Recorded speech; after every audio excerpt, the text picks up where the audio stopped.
Welcome to the very first lesson of the International Policing Podcast on Capacity Building and Development. This podcast is for all police officers in international policing missions, whether you are deployed with the UN, the EU, the AAU, or bilaterally. Today we will examine the different tools available to police advisors engaged in capacity building and development activities around the world. These tools are crucial for systematically identifying issues and challenges that underpin the need for capacity development of host nation police. So, let's dive in. Before we can effectively assist our host nation partners, it's absolutely essential to understand the specific situation we are facing. Think of it like building a house. You wouldn't start construction without a blueprint. In police capacity building, we need a clear baseline to measure progress and evaluate the impact of our activities. That's a great analogy. It really highlights why having the right tools from the start is so important. So, what's the first tool in our capacity building toolkit? One of the most powerful tools for analyzing complex situations is the PESTLE-S framework. It stands for political, economic, social, technological, environmental, legal, and security. This framework helps us break down a situation into its core components. Okay, I'm already seeing how this could be useful. Can you give us an example of how PESTLE-S might be applied in a real-world scenario? Absolutely. Imagine you're deployed to a region where police struggle to combat human trafficking. Using PESTLE-S, you might uncover that porous borders, an environmental factor, coupled with widespread corruption, a political factor, are enabling these criminal networks. This insight would then shape your capacity building strategy. That's a great example. It shows how PESTLE-S can help us identify the underlying factors driving a specific problem. What comes next? Another crucial aspect is understanding the legal system of the host nation. You see, different legal systems, such as civil law, common law, religious law, or traditional law, have a significant impact on how the police operate. I can see how that would be crucial. Could you elaborate on how those differences might impact our work as advisors? For instance, in a common law system, legal precedent plays a significant role. So, you might need to focus on building capacity in legal research and analysis. Whereas in a civil law system, the emphasis might be on ensuring police actions strictly adhere to codified laws. It sounds like we need to be adaptable and tailor our approach to the specific legal context. Now, on to the next tool. What about the people involved? You're absolutely right. Understanding the stakeholders involved is critical. We're not working in isolation. We need to identify all the individuals and organizations who have a stake in our success. Government ministries, civil society organizations, community leaders, international donors, and of course, the police themselves. This is where stakeholder analysis comes in. Okay, so we're mapping out who the players are. But why is understanding those relationships so important for capacity building? It's not just about identifying them. It's about understanding their motivations, interests, and potential influence. Let's say you're trying to implement community policing strategies. If you don't understand the dynamics between the police and local communities, your efforts might face resistance or even fail. That makes perfect sense. We've discussed PESTLE-S for understanding the context, analyzing the legal systems, and stakeholder analysis for mapping out the human landscape. It seems like we're building a comprehensive picture before even getting to the police themselves. That's exactly right. This groundwork is essential. It ensures our efforts are targeted and relevant. Now, to evaluate the police service itself, we use a tool called a CBD analysis, which stands for Capacity Building and Development Analysis. Sounds very thorough. Tell me more about how the CBD analysis works. What areas does it cover? The CBD analysis examines 5 broad areas. First, we look at the core police services, which include their operational knowledge and skills and their command and control structures, basically. Can they effectively do their job? Okay, that's a logical starting point. What's the second area? Next, we examine enabling services, human resources, budgeting, logistics, and procurement. Are there enough officers? Are they paid? Do they have the vehicles, equipment, and supplies they need? So, we are assessing whether they have the infrastructure and resources to function. What's next? Third, we delved into police policy formulation, the laws, policies, and standard operating procedures that guide their actions. Are those policies up to date? Are they aligned with international best practices? Are they being implemented effectively? That's crucial. Outdated or poorly designed policies can undermine even the best intentions. What's the fourth area of the CBD analysis? The fourth is accountability mechanisms. This includes codes of conduct, oversight bodies, and complaint procedures. Do mechanisms exist to hold the police accountable for their actions? Accountability is so important for building trust between the police and the public they serve. What's the fifth and final area we analyze? The fifth area focuses on stakeholder engagement, but this time, specifically from the police perspective. How well do they communicate and coordinate with other actors in the security and justice sector, like government ministries, civil society organizations, and international partners? So it's a 360-degree view of how the police interact within their operational environment. Now, earlier you mentioned that in addition to these 5 areas, there are also 6 cross-cutting dimensions that need to be integrated into the analysis. Can you tell us more about those? Of course. These 6 dimensions are policing practice, environmental sustainability, conflict prevention, human rights, gender, and comprehensive protection of civilians. They represent key principles and priorities that should be integrated into all aspects of police work. It sounds like these dimensions ensure our capacity-building efforts promote important values and contribute to broader development goals. Could you provide some examples of what integrating these dimensions might look like in practice? Certainly. Let's take the example of environmental sustainability. This could involve assessing the police's use of resources, their waste management practices, and their efforts to reduce their carbon footprint. So, are they using fuel-efficient vehicles? Are they recycling? Are they minimizing their environmental impact as an organization? And in terms of conflict prevention, we might assess their ability to identify and respond to early warning signs of conflict, their engagement with community leaders and civil society groups, and their efforts to build trust and promote dialogue. Are they proactive in preventing conflict? Do they have good relationships with the community? Are they working to address the root causes of conflict? Precisely. And for human rights, we would assess their compliance with international standards, their treatment of detainees, their use of force, and their handling of complaints. Are they respecting the rights of all individuals? Are they using force appropriately? Are they investigating allegations of misconduct? Now, considering gender, we'd assess their efforts to promote gender equality within their ranks, their sensitivity to the needs of women and girls, and their response to gender-based violence. Are they recruiting and promoting women? Are they addressing the specific security concerns of women and girls? Precisely. And finally, for comprehensive protection of civilians, we assess their role in protecting civilians from harm, whether from conflict, crime, or other threats. Do they understand their role in protecting civilians?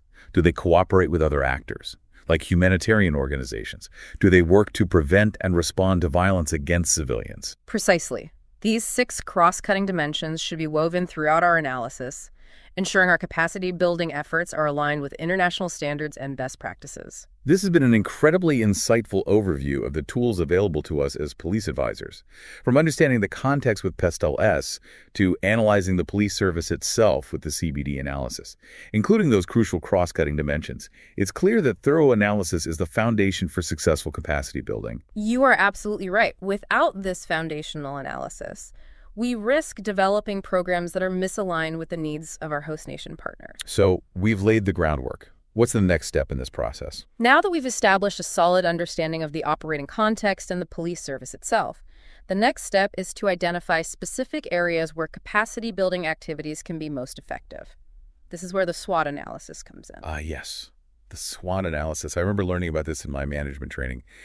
It stands for strengths, weaknesses, opportunities, and threats.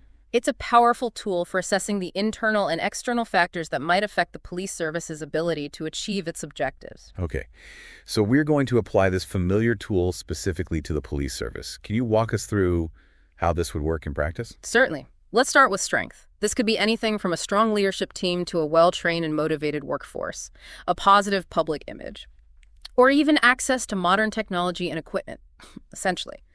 What are the positive attributes the police service can leverage? Okay, so we are identifying the building blocks for success. What about weaknesses? Weaknesses could include things like a lack of funding, outdated equipment, poor communication systems, low morale, or a history of corruption. These are internal factors that might be hindering the police service's effectiveness. Yeah, we are pinpointing areas that need improvement. What about opportunities? Opportunities are external factors that the police service can capitalize on to improve their performance. This could include things like new legislation that strengthens police powers, increased funding from international donors, or even a growing public demand for police reform. So, we are looking for potential catalysts for positive change. What about threats? Threats are external factors that could pose challenges for the police service, such as political instability, a rise in crime rates, budget cuts, or even negative media coverage. So, we need to anticipate potential obstacles that could derail our capacity building efforts. Now, once we've completed the SWOT analysis, how do we use all this information to develop actual capacity building programs? That's a great question. The SWOT analysis is the bridge between analysis and action. It helps us prioritize areas for capacity building and develop targeted interventions that address the most pressing needs. So, it's like creating a tailored action plan based on a deep understanding of the situation. It's all starting to come together. Precisely. Now, let's shift our focus to the 5 broad areas of the CBD analysis. Starting with police services themselves. Remember, we divide this into knowledge and skills and command and control. Right, because we need to assess both the individual competencies of police officers and the structures that guide their actions. Can you give us a little more detail on what we're looking for in those areas? When we assess knowledge and skills, we are looking at the individual officer's understanding of the law, their investigative techniques, their ability to use technology, and even their communication skills. So, it's about ensuring police officers have the training and expertise to effectively carry out their duties. What about command and control? When we assess command and control, we are looking at the systems in place to manage and deploy police resources. This includes the organizational structure of the police service, the chain of command, and the decision-making processes. It's about ensuring clear leadership, effective communication, and coordinated action within the police service. What about the second area of the CBD analysis, enabling services? What are some examples of what we might look at within human resources? Budgeting, logistics, and procurement. In terms of human resources, we would assess things like recruitment and selection processes, training and development programs, performance management systems, and promotion policies. Are they attracting and retaining qualified personnel? Yeah. Are they providing opportunities for professional development? Exactly. And for budgeting, we would assess the allocation of resources, the transparency of financial management, and accountability for expenditures. Do they have enough funding to operate effectively? Are those funds being used wisely and transparently?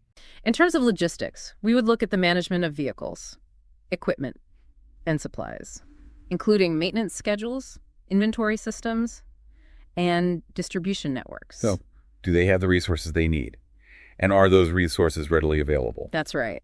And finally, in terms of procurement, we would assess the procurement processes, the transparency of bidding procedures, and adherence to ethical standards. Are they acquiring goods and services in a fair, transparent, and cost-effective manner? We've covered the core police services and their enabling services. What about the third area of the CBD analysis, police policy formulation? What should we focus on when assessing the laws, policies, and standard operating procedures that govern the police? The first thing to assess is whether the existing legal framework is adequate and up to date. This includes reviewing the criminal code, the criminal procedure code, the police act, and any other relevant legislation. We're checking if the laws themselves are clear, consistent, and enforceable. What else are we looking at? We also need to assess whether the police have developed comprehensive policies and procedures covering all aspects of their work. This includes things like use of force policies, arrest and detention procedures, search and seizure protocols, and evidence handling guidelines. Are there clear guidelines for police conduct in various situations? Are those guidelines in line with international best practices? And finally, we need to assess whether these policies and procedures are being implemented effectively. This involves monitoring compliance, providing training, and addressing any gaps or inconsistencies. Are the police actually following the policies and procedures? And if not, why not? Policies are only effective if they are put into practice. On to the fourth area of the CBD analysis, accountability mechanisms. What makes an accountability system truly effective? An effective accountability system has both internal and external components. Internal accountability mechanisms include codes of conduct, internal investigations units, and disciplinary procedures. There are mechanisms within the police organization itself to hold officers accountable for their actions. What about external accountability mechanisms? External accountability mechanisms include independent oversight bodies, civilian review boards, and judicial processes. This provides avenues for redress outside of the police service itself. There are checks and balances both within and outside the police service. What else makes an accountability system effective? Transparency, fairness, and accessibility. Clear processes for reporting misconduct, investigating allegations, and taking appropriate disciplinary action are vital. Lastly, let's turn to the fifth area of the CBD analysis, stakeholder engagement. You mentioned earlier that this involves assessing the police's relationships with other actors in the security and justice sector. Why is this area so crucial? The police don't operate in a vacuum. They are part of a larger system. Effective collaboration is key to achieving shared goals. But how do we assess the effectiveness of these relationships? We look at the level of communication and coordination between the police and other actors. Do formal and informal mechanisms for collaboration exist? And importantly, how is the police perceived by those other stakeholders? Are they seen as reliable and trustworthy partners? Are they actively engaged in collaborative efforts? Exactly. We are looking for evidence of strong, positive working relationships. This has been an incredibly thorough walkthrough of each of the 5 areas covered by the CBD analysis. I'm starting to see how these tools, combined with the PESTLE-S framework, legal system analysis, and stakeholder analysis, provide a truly comprehensive understanding of the police service and its operational environment. You've grasped it perfectly. It's about connecting the dots and developing a holistic view. Can we revisit the 6 cross-cutting dimensions? I understand they should be woven throughout our analysis, but I'd love to hear a few more specific examples of how these dimensions might be considered in practice. Of course. Let's start with policing practice. This dimension encompasses the core principles of professional policing, such as community-oriented policing, intelligence-led policing, and problem-oriented policing. Are they using evidence-based approaches? Are they engaging with the community? Are they focused on problem solving? We want to see evidence that they are not just going through the motions, but are actually using these approaches to make a difference. What about environmental sustainability? How do we assess that in practice? We look at things like their fuel consumption, waste management practices, efforts to reduce their carbon footprint, and their procurement policies. Are they considering their environmental impact? Are they taking steps to be more sustainable? Moving on to conflict prevention. This dimension acknowledges the critical role police play in preventing conflict and violence. How do we assess their effectiveness in this area? We look at their engagement with community leaders, their efforts to address grievances, their participation in conflict resolution mechanisms, and their sensitivity to cultural and religious differences. Are they proactive in addressing potential conflict? Do they work to build trust and promote dialogue? Precisely. Now, human rights, a fundamental dimension of professional policing. How do we assess their respect for human rights in practice? We examine a wide range of factors, including their treatment of detainees, their use of force, their handling of complaints, their respect for due process, and their protection of vulnerable groups. Are they upholding the rights of all individuals? Are they ensuring fair and just treatment? We also want to assess their understanding of international human rights standards and their willingness to incorporate those standards into their policies and practices. Are they committed to upholding the highest standards of human rights? Turning to gender. Why is this dimension so important in police capacity building? It's crucial because women and girls often experience security and justice differently than men and boys. They may be more vulnerable to certain types of crime, may face barriers in accessing justice, and may have different needs and expectations of the police. It's about recognizing that a one-size-fits-all approach will not be effective. We need to assess their efforts to promote gender equality within the police service, their responsiveness to gender-based violence, their sensitivity to the needs of women and girls. Are they working to ensure the police are representative of the communities they serve? Are they taking steps to address the unique needs of women and girls? Finally, comprehensive protection of civilians. What does this dimension involve, and how can the police contribute? This is a collective effort involving multiple actors. The police have a specific role to play in protecting civilians from harm by preventing and responding to violence, upholding the rule of law, and ensuring access to justice. It's about recognizing their fundamental responsibility to protect the safety and well-being of all civilians. Precisely. We assess their understanding of this role, their cooperation with other actors, their ability to prevent and respond to violence against civilians, and their efforts to ensure accountability for human rights violations. This detailed exploration of each of the 6 cross-cutting dimensions has been invaluable. It really highlights the importance of a holistic approach to capacity building. You are absolutely right. These dimensions are not just boxes to tick. They are fundamental principles that should be embedded in every aspect of our work. I'm starting to see how all these tools and concepts we've discussed work together to create a comprehensive roadmap for effective capacity building.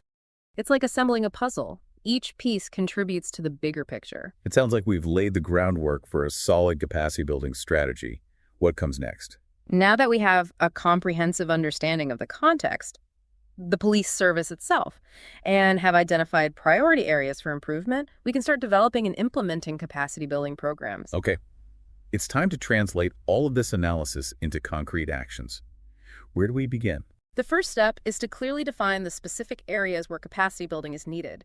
This involves reviewing the findings from our PEST-LS analysis, legal system assessment, stakeholder analysis, CBD analysis, and SWOT analysis, considering the strengths, weaknesses, opportunities, and threats we've identified. It's about focusing our efforts where they can have the biggest impact. We're really honing in on the most critical needs. We also need to be mindful of the resources available, the time frame for implementation, and crucially, securing buy-in from key stakeholders. Right, because we need to be realistic about what we can achieve. Once we have a clear understanding of the priority areas for capacity building, the next step is to develop a strategy for addressing those needs. Okay, so we're moving from analysis to action planning.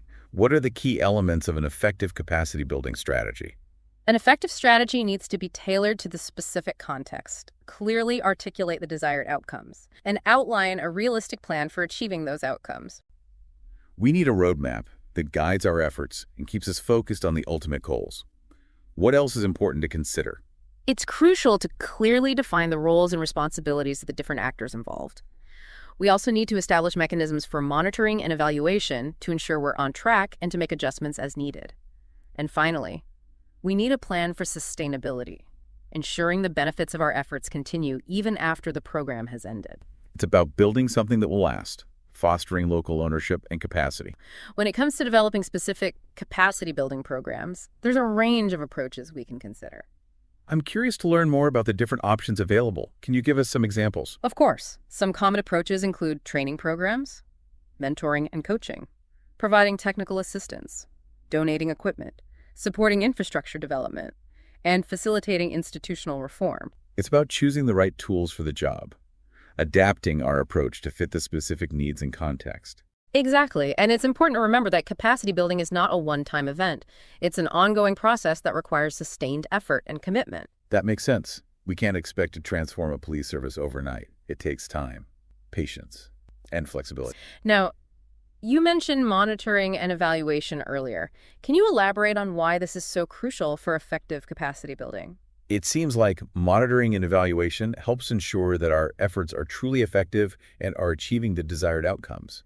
It's about accountability and continuous learning. You are absolutely right. It's about tracking progress, identifying challenges, making adjustments as needed, and ultimately ensuring that our efforts are making a real difference. What methods can we use for monitoring and evaluation? A variety of methods can be used, such as data collection, surveys, interviews, focus groups, and site visits. The key is to choose methods that are appropriate to the context and the specific objectives of the program. We need to be adaptable in our approach to monitoring and evaluation, just as we are with program design. Now, let's talk about sustainability. How can we ensure the benefits of our efforts continue over the long term? Sustainability is vital for any capacity building program.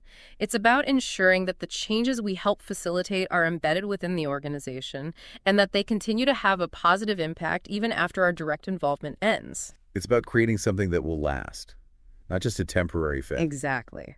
To promote sustainability, we focus on building strong partnerships with local actors, developing local training and mentoring programs, and ensuring that capacity building activities are aligned with national priorities. It's about fostering local ownership and building capacity from within.